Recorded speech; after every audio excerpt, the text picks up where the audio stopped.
હર હર મહાદેવ. શ્રાવણ માસનો ધાર્મિક મહિમા.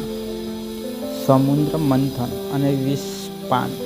પૌરાણિક કથા અનુસાર સમુદ્ર મંથન દરમિયાન નીકળેલું હલાહલ ઝેર વિષ સૃષ્ટિના રક્ષણ અર્થ ભગવાન શિવે પીધું હતું. વિષના તાપને શાંત કરવા માટે દેવો અને ભક્તોએ તેમના પર જળાભિષેક કર્યો હતો.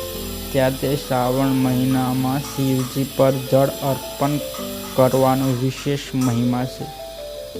સોમવાર વ્રત અને મહત્વ.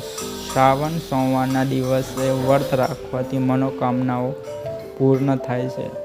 અવિવાહિત માટે યોગ્ય જીવનસાથી મેળવવા અને પરિવારોના સુખ શાંતિ માટે આ વ્રત ઉત્તમ ગણાય છે. પ્રાકૃતિક અને સાત્વિક શુદ્ધ. ચોમાસાના સમયમાં આવતા આ મહિનામાં સાત્વિક આહાર લેવો, ઉપવાસ કરવો અને મન વચન કર્મથી પવિત્રતા જાળવવી શરીર અને મન બંને માટે સ્વાસ્થ્યવર્ધક માનવામાં આવે છે. શ્રાવણ દરમિયાન કરવાની પૂજા વિધિ અને નિયમ. શિવલિંગ અભિષેક. દરરોજ સવારે સ્નાન કર્યા પછી શિવલિંગ પર જળ, દૂધ, ગંગાજળ અને બિલ્વપત્ર અર્પણ કરો.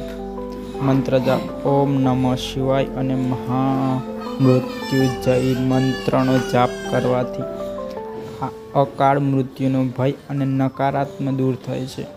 દિશા અને ધ્યાન. સાત્વિક જીવન જીવવું, ક્રોધ કે ઈર્ષ્યાથી દૂર રહેવું અને ગરીબો તથા જરૂરિયાતમંદોને દાન આપવું શુભ ગણાય છે.